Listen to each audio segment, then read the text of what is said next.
Hi, I want to thank everybody for coming tonight to the New Orleans Drawing Group.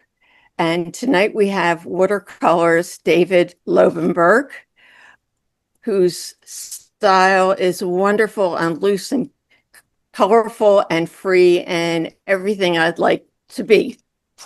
I wanted to tell you a little bit about him before we start showing slides, and then he will be presenting a demo. David is a fine artist specializing in watercolor and acrylic, and a teacher conducting studio, plein air watercolor, and online classes and videos. He received his his BA and Master's of Art degree from UCLA, moving to graphic design. His concentration moved to his own painting and teaching, becoming an adjunct professor at Sacramento City College. His technique of high contrast, vibrant portraits with bright, vibrant, expressive color are expressed in his well-organized, energetic, experimental, and high-spirited teaching style, stressing his happy vibe attitude. He paints with big brushes using bold, dynamic strokes. He has a concept which he describes as value. It's coupling value with color or hue. His works have been published in American Artist, Southwest Art, American Art Collector, Artist Magazine, and Pratique des Arts, Plein Air Magazine, Art of Watercolor, and some others. And before I talk any longer, I'm going to pass this on to Leon, who is going to start showing some slides that David will comment on.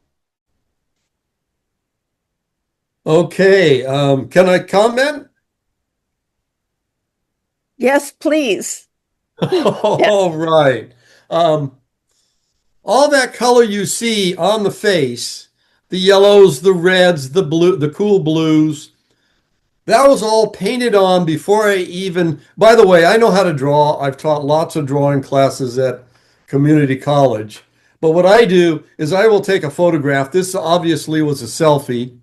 I will put some tracing paper on top. I'll put the whole thing on my light table, and I just trace all the salient features, the head structure, in my case, the beard. And then that gets enlarged and traced again, but I will say trace very energetically because my tracing, my graphite tracing, is part and parcel of my California Vibe style. So, with all that said, before I even traced myself, on the watercolor paper, I laid down all of those colors almost at random. There was a little bit of control, but I hadn't put the tracing up yet. I just let the colors mix and mingle. I'm going to demonstrate that tonight. And I call that my mess around. In homage to John Candy's role in Planes, Trains, and Automobiles. If you've never seen that movie, you got to check it out. So after it's all dry, after the mess around is dry, then I emerge the portrait. So that's what I did with this. And you can see all the energetic pencil lines too in the beard especially. And that's just I believe the same pose, but I keep my master tracing. So anytime I want to do a study, and I like to do lots of studies on the same subject, to explore color and paint application. So, and I'm looking at this. This is more natural color. This is not quite my mess around, but it was a nice painting, and that's why I wanted to show it. You can see all the action in the tracing. Not only will I trace the features and all that, but then I'll start scribbling on top of it because I love to scribble, and that becomes part of the excitement of the piece. Now, these were all mess arounds. So they're put on, the colors are put on. It can be put on very, very super randomly, or sometimes it can be controlled. Like that one on the top left, that's Willem Dafoe. Well, I wanted mostly cool colors. I wanted a lot of blue on the top of his forehead and going into the eyes. So that was somewhat controlled. And it was just a big wash. I like to call this an expressive colored wash foundation. Or the mess around is a foundation upon which I pull out my portrait. This was done from a series. I got a commission. A person's putting together a sociological website, and he wanted images of male, females in different states of emotion. So that's what this is all about. So the color, and you can use a lot of colors or you can minimize the colors. In this case, I use primarily opera red and a little bit of yellow, yellow orange, and just put it on as a mess around. Then I traced, after it was dry, I traced on top of that. I added some ink lines. You see ink lines there. I play around with different things. And then I emerged the portrait primarily with the mess around can go no further than mid value because when I finally emerged the portrait, I used the entire value scale and mostly the darker values to bring out the features in the face. You can see the deep blues I used in the hair and I don't know what that black is. I don't think it was Payne's gray, but I used that in the shirt. There we go. We got a closer look at Willem Dafoe. Oh, and I'll also use chalk markers. Liquid chalk markers, and liquid chalk markers are filled, I believe, they call it liquid ink or I don't know. It's gouache. I believe it's gouache, which is watercolor, except it's more opaque. So you see the yellows in his eyes? That was done with chalk marker. And you see some of the yellows where some of the ink lines intersect? That's all done with yellow chalk marker. And on some of my pieces, I may use as many as 6 colors. And this was before I really concentrated on my mess arounds, but you can see I worked a lot on that background. I went across the borders on his right cheek. I don't know. It's a piece I really like, and I love the top uh, frame on his glasses with the dry brush effect. I'm into exploring paint application and not just washes. Oh, and you see some wonderful look on his and this is from the viewer's point of view. Well, actually both shoulders, the background. I'll drop in paint before the wash is dry so I can get blossoms. Watercolors, the hated thing about with watercolors is they hate it when they get a blossom. They do a nice blue sky, they drop some water in it before it dries and boom, there's a blossom.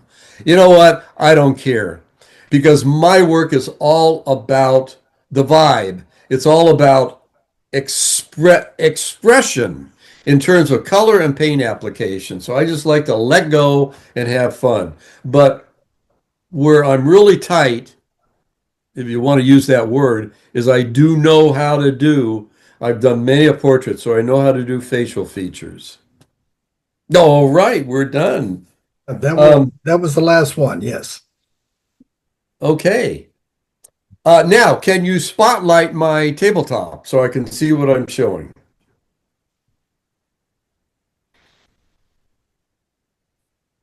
Perfect.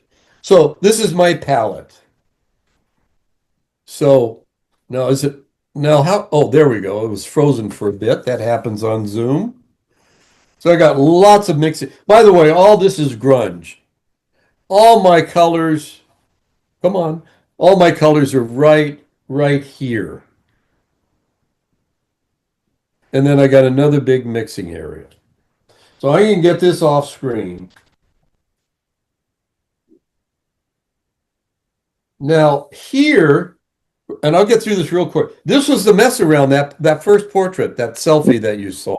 This was the mess around. And if you look real closely, you can see my pencil work when I traced it. See my beard area. And then here's the finished piece. Here's another example. Look at all these kind of blotches of color. I don't care because they don't go beyond mid value. This blue gets awfully close, but you know, the yellows, the reds. And then when it's all dry, then I came in primarily, I think, with one color. It might have been a mixture of ultramarine, no, phthalo blue and maybe opera. And I emerged the hair, the beard, and the facial features. So my subject for today is this young lady. You know, I'm going to paint somebody. I want to have some again. I want expression on the face. I want to have some fun. So this is my reference photograph. Here's a painting I did at one of my workshops. I was teaching in the great state of, where was that? Iowa. That's the state that's shaped like a square. So there she is. I'm going to do her tonight. We'll put that aside. And then let me do the mess around first. You're going to get a kick out of this. I'm going to use a big oval brush, or I like to call this a cat's tongue. I'm going to use a spritzer. I'm going to make a mess. Hey, it's a mess around. So here we go. Let's do a little bit of, I love opera. A little bit of opera here, maybe a little bit up here. I'm really loose. I'm as free as can be. In fact, it's almost like I'm painting an abstract painting out of watercolor. Now I want some. Is this phthalo? Oh yeah, that is. I love phthalo blue. Let's put a little bit more of this. Ooh, look at that. Now, what I'm cognizant of, though, is I don't want any of this to dry. Okay, it can't go dry because I'm spraying it now.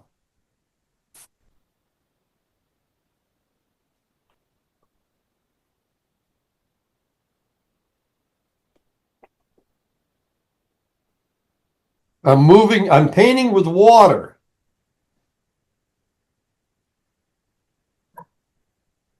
And I think I'll stop right there. Nothing. Now, it could get too dark here. It might go beyond mid value. So I'm just going to gently lay down a paper towel and suck some of that up. And I'll do it right here as well. There we go. So I did a mess around and the tracing preliminary before this demonstration. So there it is. The mess around. Look at some of these runs. And sometimes I'll take straws and I'll blow on it. I'll throw in water and get blossoms. I just have a lot of fun. But the key thing, every single time I do a mess around, is I don't go beyond mid value.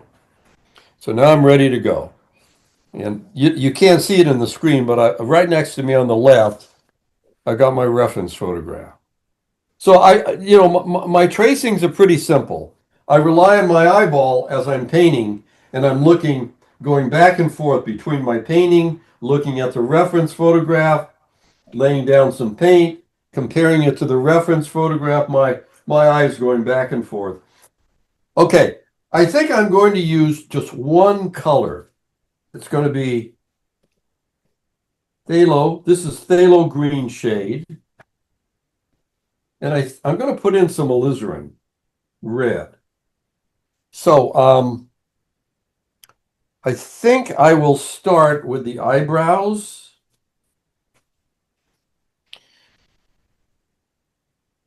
And I'll work around the frames of the glasses. Now here it gets very light. Goes right around like that. And the other eyebrow, nice and dark right here. Let's do a few hairs. Goes up and over.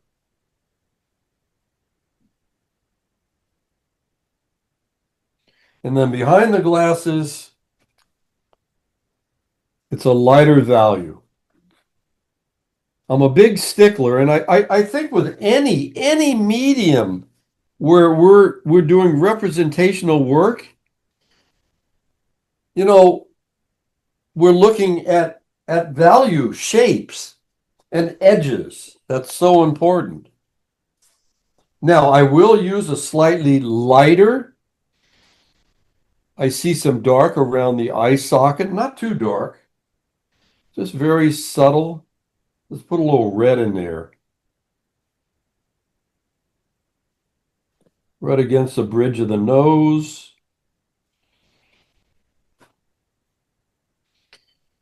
Now I'm going to work on the upper eyelid. I'm going to change the color slightly and get some pure phthalo blue. Okay. And as that swings around, it's going to get lighter. I think I'll go back to the red.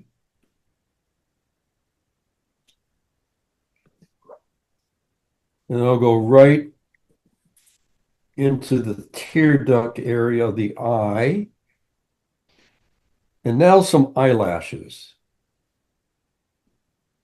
And I don't want them too dark.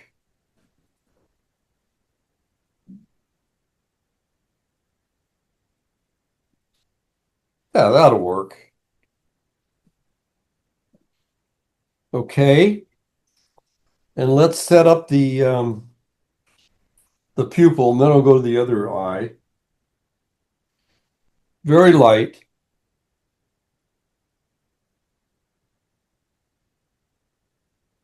I love the way she's looking up.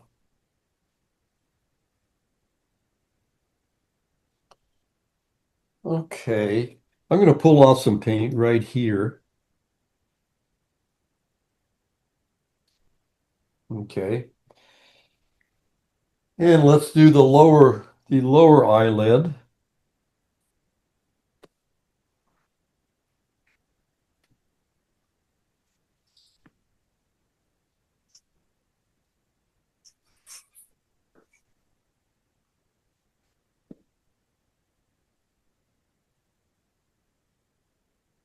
Okay, now the other eye. It's very light here. It's a light value on her upper eyelid. In fact, that comes all the way around, just like that. But we do have a place where it gets darker. Oops. Right here. Kind of mix it a little here with some red.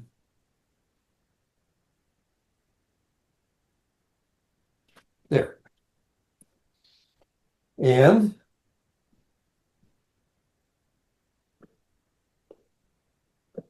some eyelashes, but they're not all dark. In fact, some are quite light.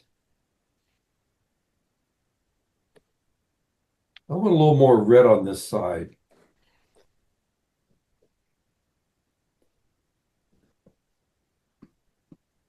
Okay. And let's lay in some. Let's make this pupil a little on the red side as opposed to the cool one. We'll see what that ends up looking like.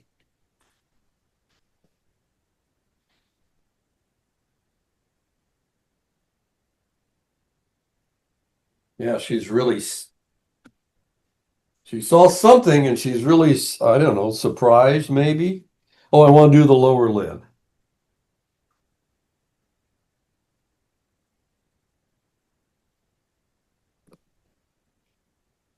And she's got a little bit of a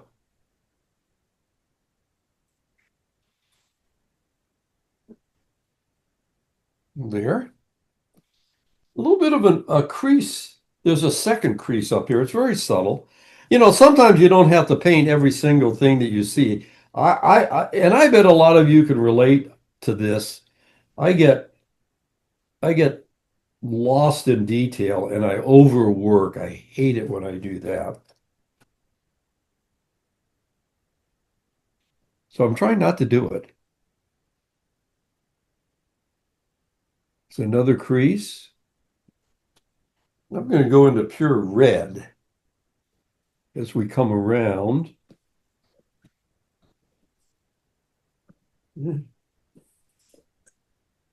There. And I want a little bit of subtle shading. You know what? I think I'm going to use pure opera. Let's get some opera going.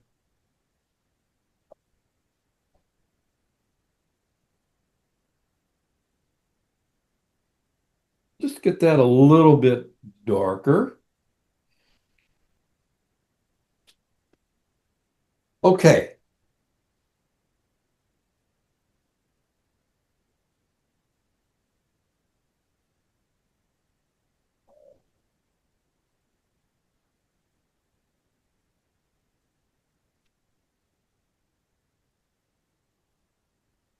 You know what?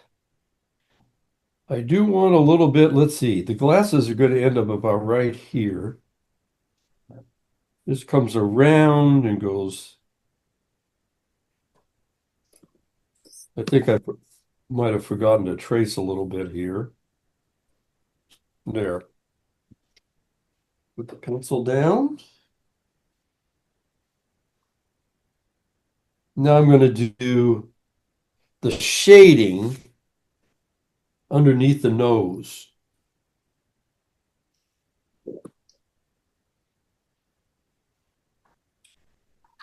I'm going to cheat a little here. I'm going to add a little orange.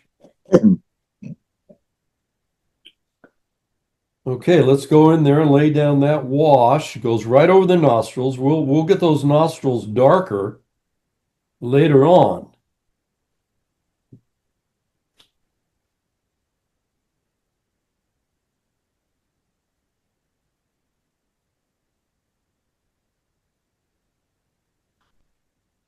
Go right into the nostril.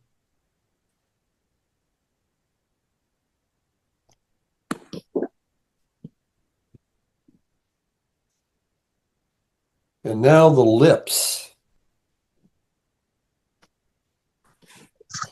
Those puckered up lips. I'm going to go for pure opera.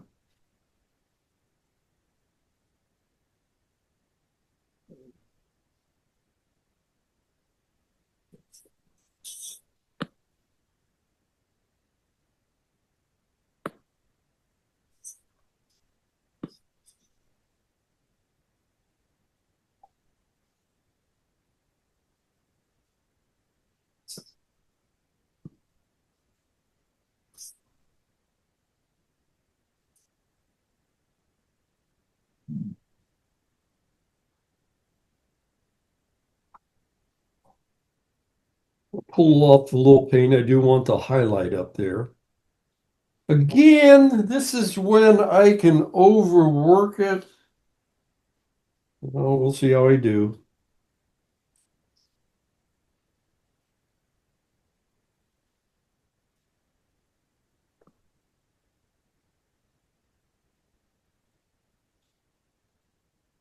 That's looking okay. Now I want to do the bottom. I'm going to put a little orange there.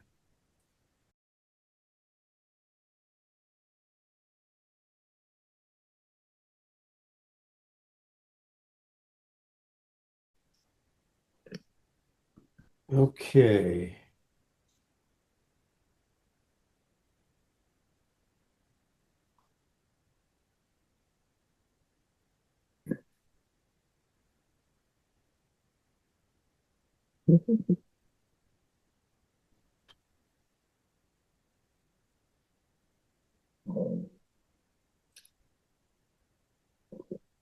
Now, I want to get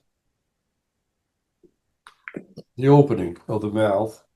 So I'm taking a lot of water off my brush and I'm going to get some very goopy paint on it. If I do that, it's not going to spread out to the entire lip area, lower or upper lip. See, it's going to stop because it's just not that moist. It's a dry, somewhat of a dry brush.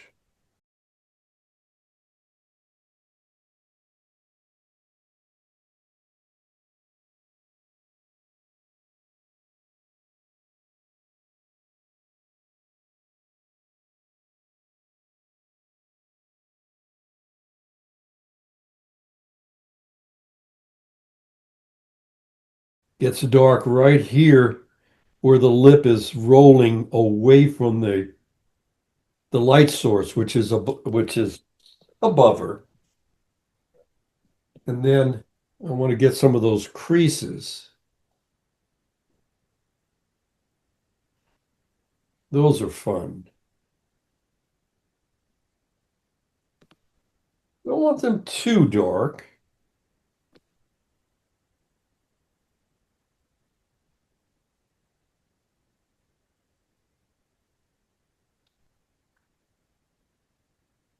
And then I don't want a hard edge here, so that's still wet. So I'm just going to kiss that edge and lose, or the bottom of the lip and lose that edge. I don't want that. Otherwise, the lip looks like it's been pasted on.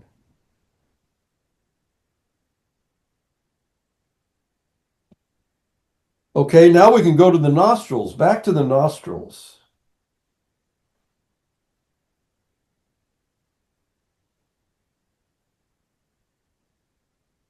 Get a little more blue in there.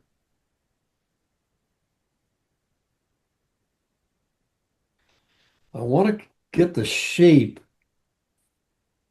of those nostrils, so I'm being somewhat careful, slowing down. And then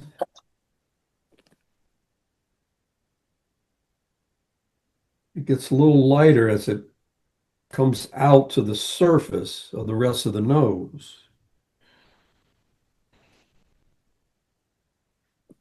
It's a little too dark. I'll pull off some paint there. And same here, a little bit lighter.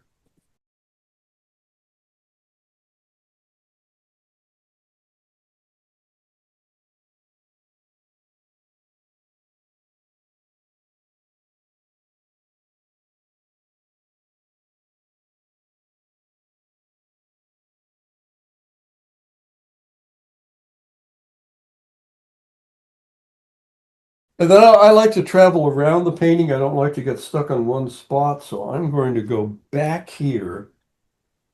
I'm going to get some nice gooey alizarin red on my brush and do a pupil. There's one.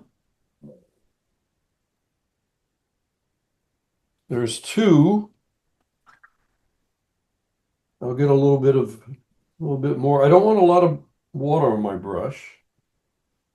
And I'll delineate some of the iris. I think an iris is a muscle that operates how much light, how much the pupil opens and closes. I hope I'm not spreading. Is there an optometrist in this Zoom workshop? Maybe I'm spreading misinformation. And then we got one here.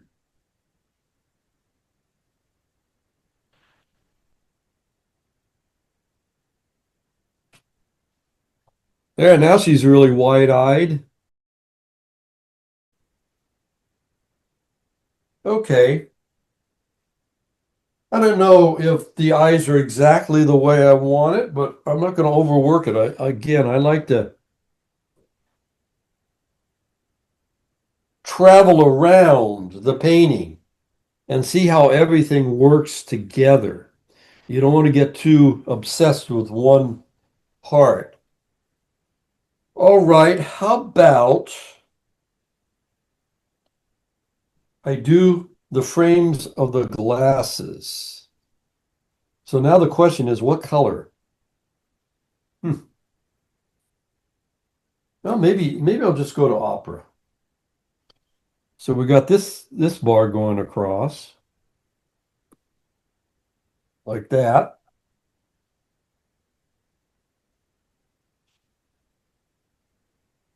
I'm trying not to be perfect. I'm trying to be expressive with my brush movement.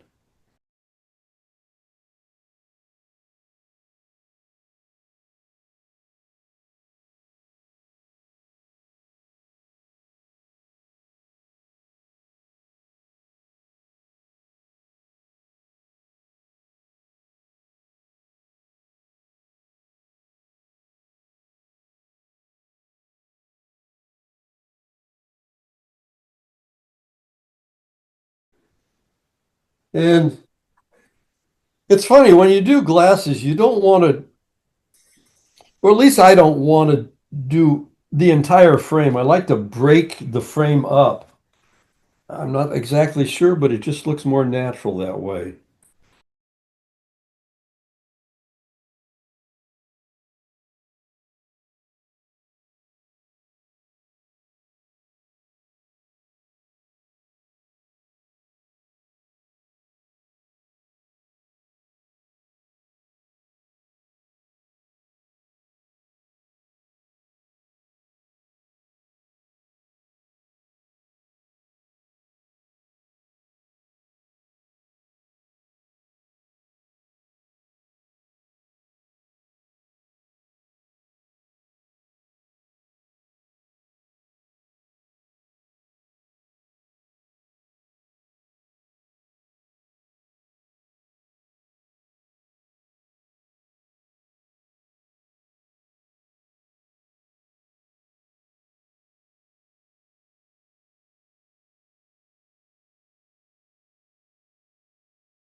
And I'm going to soften this. I'm going to bring some of this red paint into, because I do not want those lips look like they're just kind of pasted on.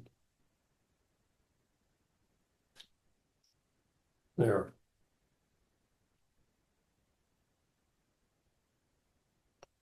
Okay.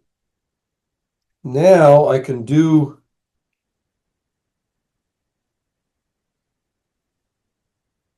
around the ball of her chin,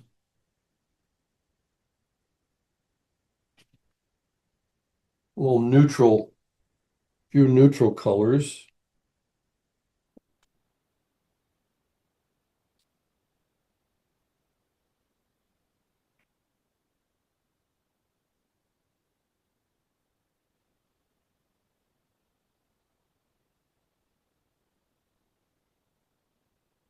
I think I need a bigger brush.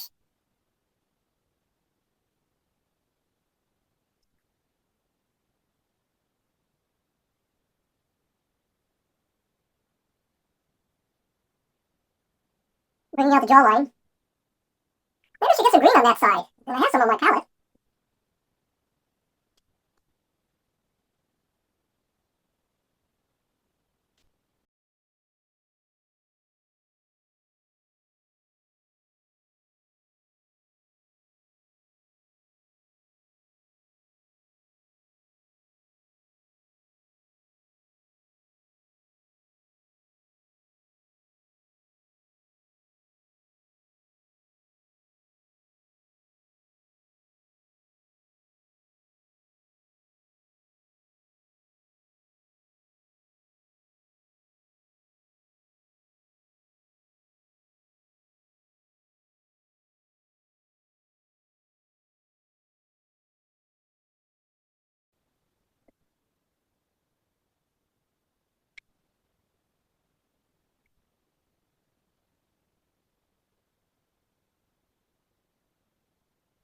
Her cheek kind of pops out like this, and then it comes in and comes out again. You know, contours are very important for everything, especially, and you guys know this, with people, you know, arms, fingers, head, neck, cheeks.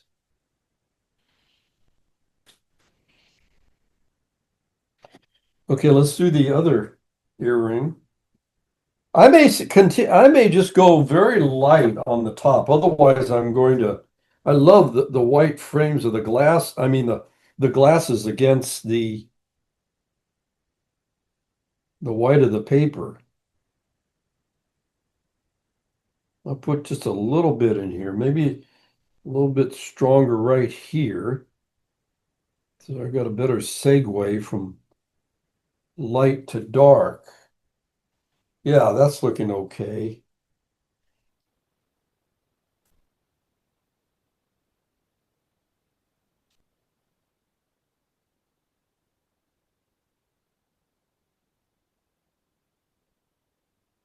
Sometimes while the wash is still wet, I like to pop in some yellow, or whatever color. Pop in a little bit of yellow there. Okay. Do this earring.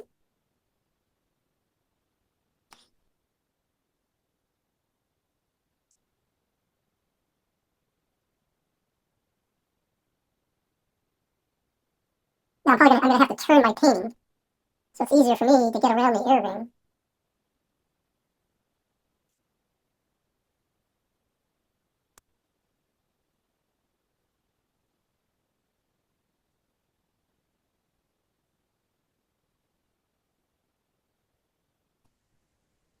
So David, I just wanted to mention it's almost 10 of.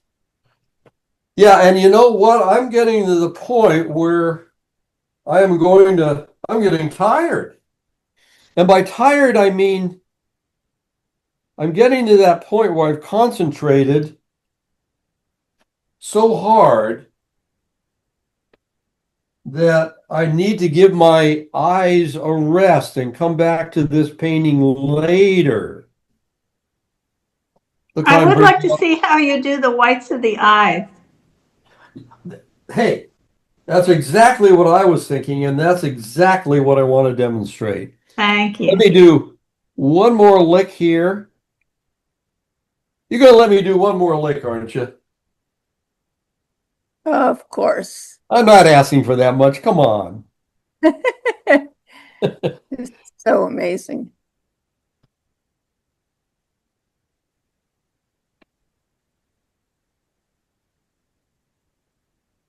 Okay. Okay, let me get a chalk marker. I know you guys want to see that. Let's do the whites of her eye.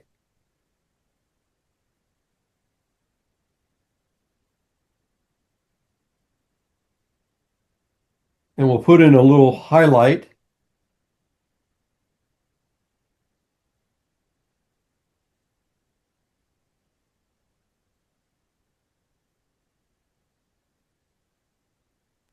Is that a pasta?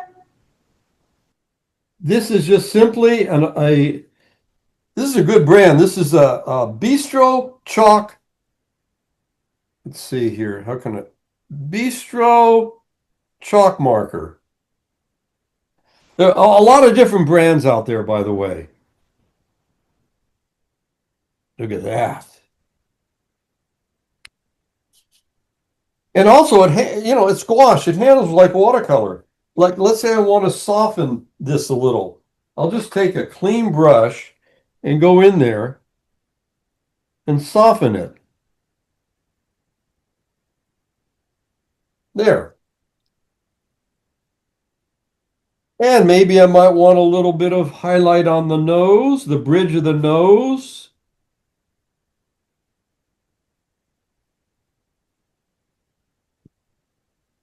And watch me blend it.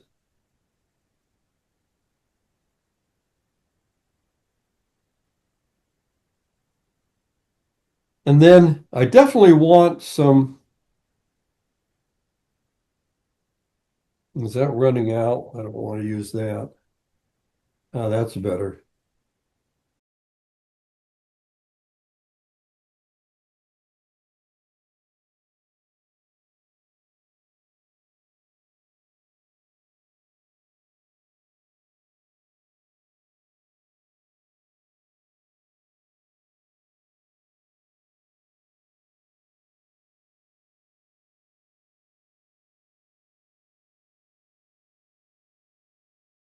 Maybe one more thing, and then I'll stop. I want to do.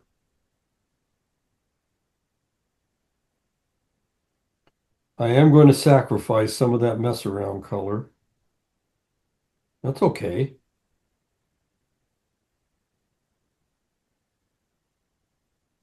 No, I got green here. I don't want to go in there with a ton of colors. I want to have some color unity.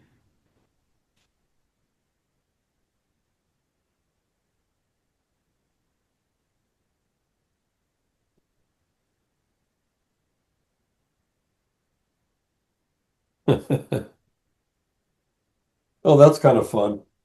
And then I'm going to soften that a little. I use this water spritzer for a lot of times for softening, and it really works well with watercolor. Okay, that's done. I'm done for the night. You guys overworked me. That's how I do it. That is so exciting.